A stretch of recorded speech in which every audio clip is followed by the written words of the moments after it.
what do we mean, what does he mean, more importantly, by uncleanness? Well, when you go back, if you understand your Old Testament, you understand the things that have to do with tameh and tahor. Tameh is unclean, tahor is clean. What things made you tameh? Well, anything that Yahweh said you shouldn't touch or shouldn't eat or shouldn't do.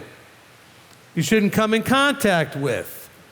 So this uncleanness actually covers all of the other behaviors beyond things like whoring and greed of gain. Anything that would render you unclean. Interacting with things you shouldn't interact with. Things, he says, don't touch certain things. Don't handle certain things. Don't spend time with certain people. I'm not trying to sound all judgmental there, but it says that. It also talks about that if you eat something or if you end up having to do something, it can make you unclean. Then he says, look, you know that these people have no inheritance in the reign of Messiah and Elohim. Now notice he did not say that it has anything to do with birthrights, race, anything else. He says, look, your behavior choices are going to determine your inheritance. It's not whether you're a Jew or Gentile. Doesn't matter if you're rich or poor, free or slave. Right? Paul tells us these things in other places. But this is about choices. But your intrinsic nature is that you're not just jealous, you now are jealous. You're not just jealous like at that moment, but this is who you are now. You're always in that state of mind. Or the spirit of rebellion, or the spirit of anger, all those things can be now your nature as opposed to where you are at that moment. And it's your nature that he's looking at to decide your inheritance. I want to make sure we're clear because a lot of times these things go by, and the next thing you know, the hands go up and people want to know, well, I had this thing and this went on in my life, so am I just kind of out of luck? It's over? And the answer is no. Not unless you choose to stay or continue that way. Stop letting your past or your fear of the future control everything you're doing. Do now. This is the only real time and space you have. Now. Okay? You live in now, you are now. So whoever you are, it's like when you go in the mikveh, right? They say you're burying the old man, you're coming out in newness of life. Well, when you woke up this morning, you started in newness of life. You could choose to be or act or behave or think any possible million different ways you could be. See, this journey is an everyday, every moment thing because he's trying to see how you're going to be over a period of time before he gives you an endless amount of time. Now, you might be good for a week, a month. He's trying to trust you with forever. He wants to trust you with forever. And you know what? You're not trustworthy if you're locked into the past. We learn from the past. We grow from the past. We live now. This is it.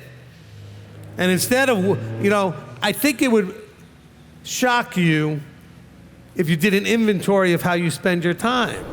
You could go to another preacher, another teacher, and he could start in verse 6. Let no one deceive you with empty words. And he could take that anywhere. But wait a minute, it's not just anywhere.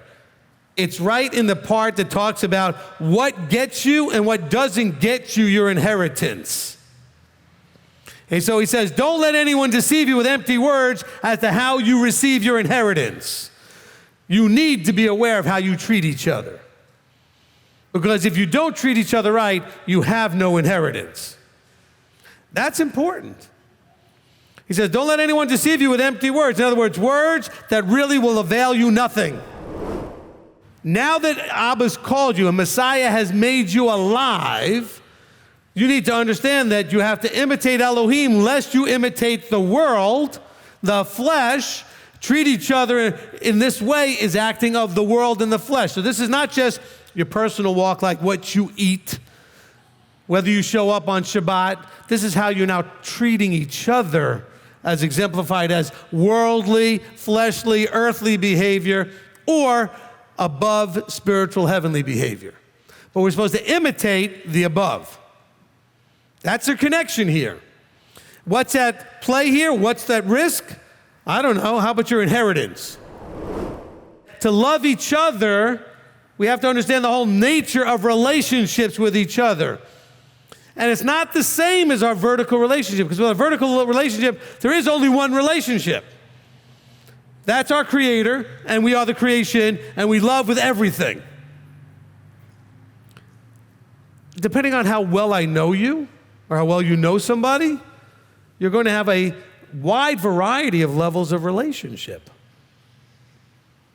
Can we agree on that?